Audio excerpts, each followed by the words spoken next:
안녕하세요. 빠바라먹도빠입니다. 구독과 좋아요, 알림 설정, 회원가입 부탁드리겠습니다.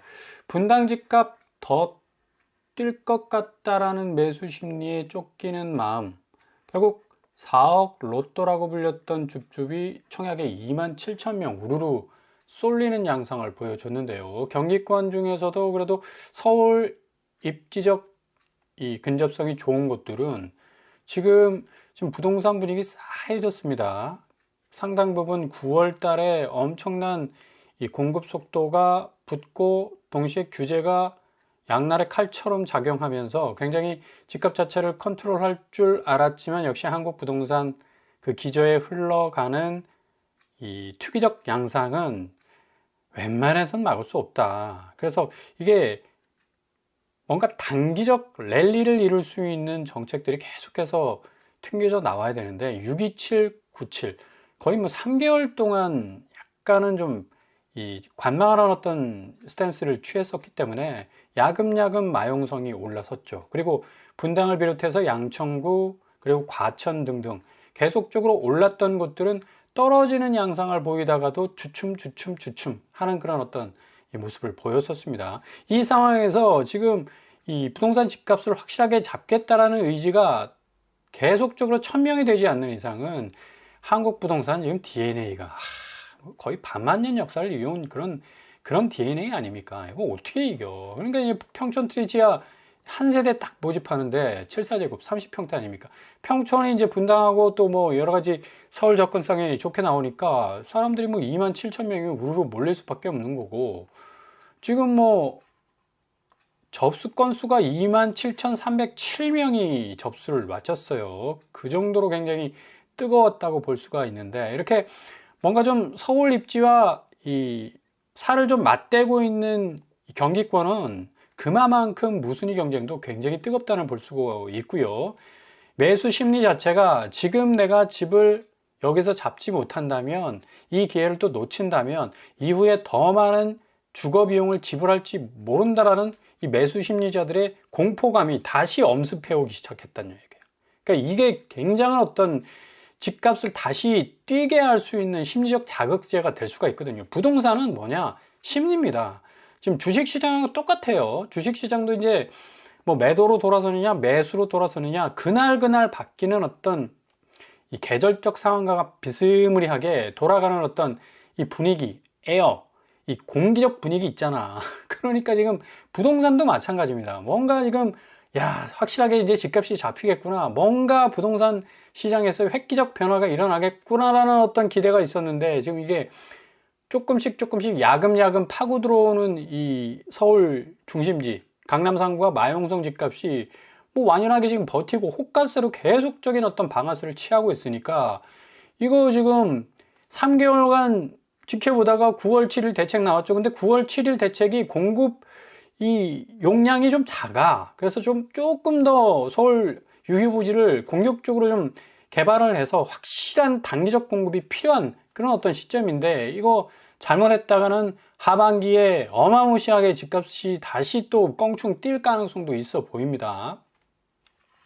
자, 이런 어떤 대표적인 선제 지표가 무순위 집집 시장이죠. 평촌 트리지아가 7사제곱 한 가구가 무려 뭐 7억이 넘는 아파트 가격임에도 불구하고 이게 뭐 2만 7천 명이 모였다는 건 지금 같은 평수 매물이 11억에 나와 있다라는 얘기. 그러니까 결국 4억 정도의 시세 방어력, 시세 차익을 가져갈 수 있기 때문이라는 얘기인데 사람들이 눈 뒤집힌 겁니다. 그러니까 이게 4억 정도면 뭐 어마무시한 거죠. 뭐 옛날에 뭐 분양가 상한제 아파트가 비강남권에 나왔을 때는 뭐 손쉽게 뭐 5억에서 10억 정도의 시세 차익 쉽게 가져가니까 시세 차익 뭐 4억, 5억 정도 나오면 아예 뭐 별거 아니네 이렇게 생각했는데 요즘 같은 경우는 뭐 이건 뭐 어마무시한 거죠. 그러니까 사람들이 이렇게 그냥 눈에 불을 켜고 지금 달려든 건데 호계동 평촌 트리지아 지금 실제로 매매가는 10억 3천에 매매가 됐었는데 이게 지금 매물이 11억까지 지금 나와 있다라는 얘기고 이게 평촌 트리지아가 그렇게 여기 가까운 곳이 아님에도 불구하고 이렇게 많은 사람들이 몰렸다는 건 지금 매수세들이 좀 느긋한 마음을 가졌었는데 다시 쫓기는 듯한 마음을 가질 수밖에 없다는 얘기입니다. 왜냐? 지금 지역별 아파트 매매 가격 지수 변동률을 보시면 다시 고개를 들고 있습니다. 그죠? 수도권과 전국이 동조하는 어떤 현상을 보이고 있고, 서울이 이 중심에서 끌어가는 역할을 하고, 특별히 강남은 약간은 좀 잠잠한 어떤 느낌적 느낌을 갖게 하는데, 마포구와 성동구의 신고가 최고가 아파트들이 견인의 역할을 하고 있는 거라. 그러니까 지금 매수 대기자들은 집값 떨어질 것만 지금 기다리고 있었는데, 이거 뒤통수 맞는 거 아니냐라는 그런 어떤 공포감이 밀려오는 거예요. 패닉 상태에 또 도달할 가능성도 있겠고, 이런 공포감에 물려가지고 또 집을 서둘러 사려는 또 움직임들도 뭐 곳곳에서 포착이 될 수 있는 그런 어떤 상황이 전개가 되고 있는데, 지금 매수 심리 회복세로 지금 돌아가고 있다라고 지금 말은 하고 있죠. 근데 공식 지표는 지금 서울 거래량이 지금 9월 들어서 1200건에 그치고 있습니다. 아니, 인구 1000만이 사는 서울이 무슨 뭐 복덕방, 어느 동네 복덕방 거래량도 아니고 이 1200건 수에 지금 머물고 있는 이 거래량임에도 불구하고 매수 심리가 회복된다는 얘기는 그만큼 사람들 마음 심리 자체가 확실하게 집값이 단계적으로 좀 떨어져 줘야 되는데, 아니 다시 이게 오르락 내리락 하는 듯한 그런 느낌을 주니까 상당히 마음이 급해질 수밖에 없는 거죠. 대표적으로 집값 강세 지역 성동, 송파, 중구, 분당, 과천 집값 강세를 지금 보여주고 있다라는 얘기인데, 이렇게 되면 지금 매수자들은 초조해질 수밖에 없어요. 지금 느긋하게 집주인들이, 오히려 이게 반대 현상이 일어났잖아. 3개월 전만 해도 집주인들이 발을 동동 구리고, 야 이거 6.27 대책 터졌는데 이제 부동산 끝났구나 라는 생각을 했는데, 웬걸 끝까지 버티는 거라. 호가세로 뭐 집값 띄우기까지 하고 뭐 자전거래 해가지고 인위적으로 집값 자체를 어떤 벨트라인을 계속적으로 유지하고 있었는데, 뭐 이건 못하겠습니까?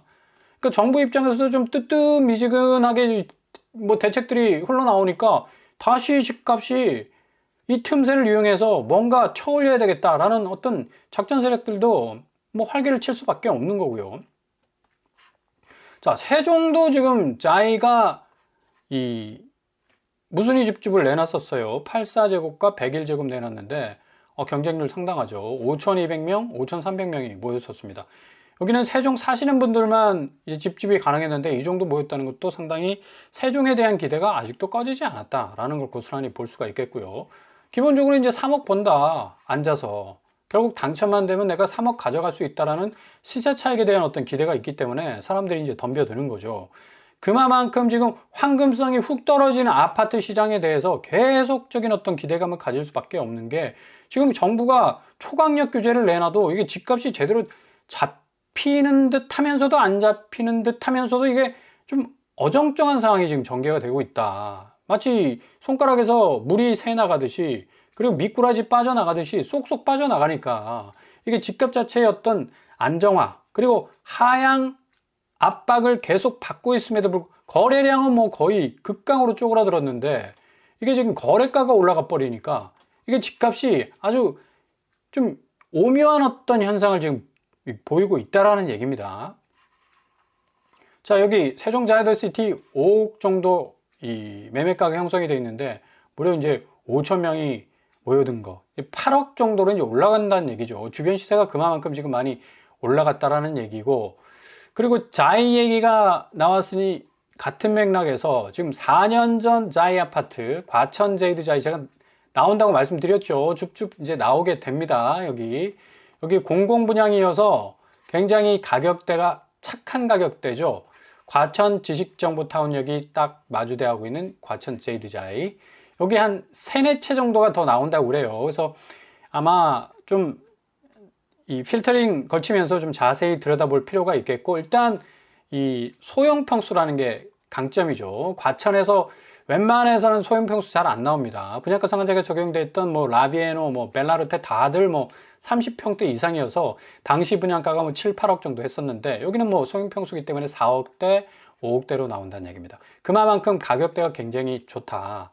레미안 슈르가 주변 시세 한 16억 정도 하는데 16억짜리가 3, 4억짜리로 나온다는 얘기는 뭐 굉장히 가격적인 메리트가 크기 때문에 요거는 이 서울, 인천, 경기까지도 가능한 줍줍이라고 지금 소식이 들려오고 있는데, 확실히 입주자 모집 공고가 좀 나와 봐야 되겠습니다.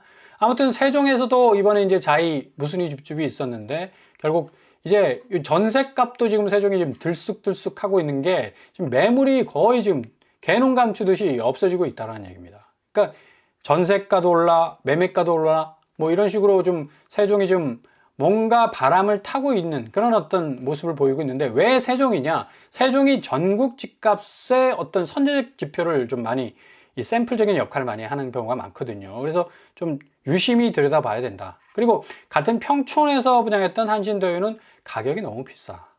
접수 건수가 조금 떨어지죠. 평촌 이 트리지아는 거의 27,000명 모였는데 여기는 조금 떨어졌습니다.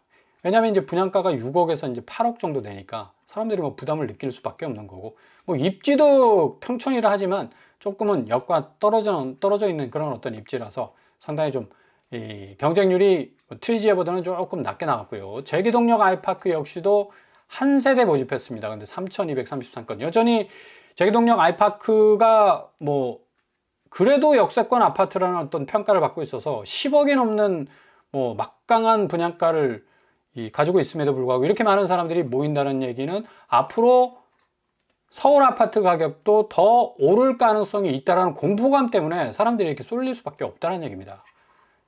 지난번 경쟁률이 77.58대 1. 그닥 그렇게 높은 경쟁률은 아니었어요. 두 자릿수 경쟁률에 머물렀는데, 서울 아파트는 두 자릿수 경쟁률이면 뭐 100% 뭐 무순위 줍집이 나온다고 보셔야 되겠고, 아무튼 뭐 24평형 분양가가 10억 9천, 뭐 11억 정도 가까이 됐었는데, 그럼에도 불구하고 3,000명이 지원했다는 건 역시 불안 심리가 깔려 있다라고 볼 수가 있습니다. 지금 무순위 줍집 나오는 거 보십시오. 정신없습니다. 대체로 이제 서울 많이 나오죠. 서울이 그만큼 미분양 아파트가 많이 늘어나고 있다는 얘기고, 그만큼 분양가가 높아졌다는 얘기야. 그리고 경기권 아파트, 그리고 지방 해서 이렇게 나오고 있는데, 이렇게 지금 평당 분양가 변동 추이만 보더라도 변동 금액 이 액수 차이가 굉장히 좀 많이 납니다. 그래서 과천시, 수원시, 구리시, 안양시, 성남시, 의정부시, 고양시, 하남시, 의왕시, 김포시 순서대로 계속적으로 경기권 아파트들도 평당 분양가가 높아져 가고 있다. 왜냐? 지금 분양가 상한제 기본형 건축비까지도 평당 217만 원 정도, 1.59% 정도 지금 올랐습니다. 국토부가 공식적인 공시를 했었죠. 정기 공시를 해가지고, 이거 이제 기본형 건축비가 분양가 상한제 아파트도 올라버리니까 분양가는 앞으로 계속 오를 일만 남았다. 그래서 굳이 신축으로 들어가기 위해서는 어떻게 해서든 빨리 잡아야 되겠다는 어떤 이 불안 심리가 계속적으로 이제 확산이 되고 있는데, 지금 이 공급 부분을 빨리빨리 해결하지 못하면 다시 집값이 뒤집어질 가능성도 상당 부분 높다라는 그런 어떤 시그널을 보여주고 있다라는 얘기고요. 아무튼 국토부의 이번 고시는 앞으로 신축 아파트 분양가는 내려갈 일은 없다라는 시그널을 확실하게 주고 있다는 걸 볼 수가 있습니다. 이제 뭐 경기권 아파트도 이제 15억 시대에 육박하고 있지 않습니까? 거의 뭐 서울 비강남권 아파트 맘먹는 거의 뭐 고점에 이르고 있는데, 이제 서울은 뭐 한술 더 떠가지고 평균 분양가가 뭐 4,684만 원 정도에 이르고 있는데, 이렇게 되면 젊은 세대가 서울 아파트에, 그것도 신축 아파트에 접근할 수 있는 그런 어떤 여지가 없어진다는 얘기입니다. 그러니까 좀 지금 부동산 정책이 더 공격적으로 좀 나가야 된다. 뭔가 좀 우회로를 터주고 뭔가 좀 여지를, 무조건 지금 대출만 지금 쪼이고 있는데, 이게 잘못했다가는 실수요까지 좀 피해를 볼 또 그런 어떤 공산도 크고요. 이 공급 부분에서 확실한 공격적 이 스탠스가 좀 보여져야지만이, 지금 공포 심리에 좀 억눌려 있는 매수세가 다시 뭔가 좀 마음을 좀 정돈하고 좀 기다릴 수 있는, 그래야지 좀 집값이 떨어지는 거 아닙니까?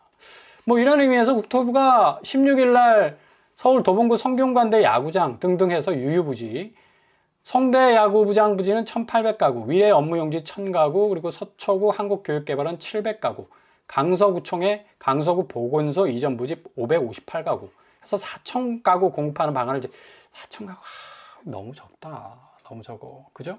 단기적으로 몰아서 때려줘야 되는데, 이거 10,000가구, 20,000가구 마스터 플랜 차원이 아니라 정말로 그린벨트 완전히 풀어버려가지고 그냥 공습하듯이 나와야 됩니다. 그렇지 않으면 집값이 다시 미쳐 돌아갈 가능성도 상당 부분 높아요. 지금 뭐 성대 야구장, 위례 업무용지, 한국교육개발원, 강서구청, 가양동 별관인데, 입지는 좋아. 성대 야구장 부지 뭐 도봉역을 완전히 뭐 끼고 있는 초역세권 부지죠. 이게 이제 20년째 방치가 됐었습니다. 굉장히 좋은 입지였음에도 불구하고. 그래서 20년간의 방치 이제 폐기를 해버리고 국토부가 확실하게 여기 개발해서 공급하겠다 해서 1800가구를 내놓겠다는 얘기인데, 이게 또 얼마나 단기적으로 빨리, 이거 올해 안에 공급되면 얼마나 좋겠습니까? 그죠? 그래서 빠른 시일 안에 공급되는 게 굉장히 중요하고, 이거 도봉구 아닙니까? 조금 더 뭔가 서울 입지에서 좀 핵심적 입지에 이 공급들을 내놔야 되는데, 위례 업무용지는 송파구 롯데월타워가 딱 보이죠.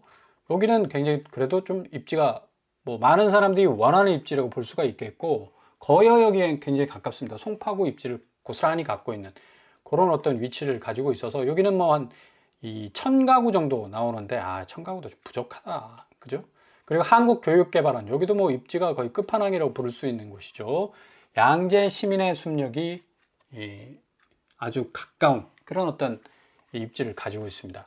그래서 이런 것들 좀 쏙쏙 뽑아내는 것도 중요하지만, 기존에 좀 진행됐던 것들이 어디론가 다 증발돼 버렸어요. 그런 것들도 좀 속속들이 좀 찾아내서, 지금 뭐 국토부 1차관 주택 공급 속도전 역량 결집하는 게 이게 지금 가장 큰 관건입니다. 이거 안 되면 다시 집값 뒤집어질 가능성 아주 높아요.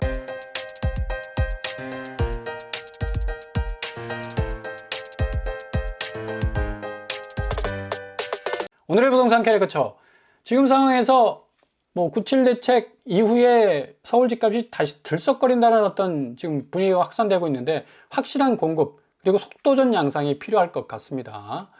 아무튼 좀 잘 지켜보시면서 이 대책들 하나하나 짚어가면서 좀 살펴보시고 기회를 하나하나 잡아 나가실 수 있길 바랍니다. 오늘도 응원합니다. 항상 여러분의 길이 꽃길만 되실 수 있길 바랍니다. 이번 번 한번 마치겠습니다. 구독과 좋아요 부탁드립니다. 감사합니다.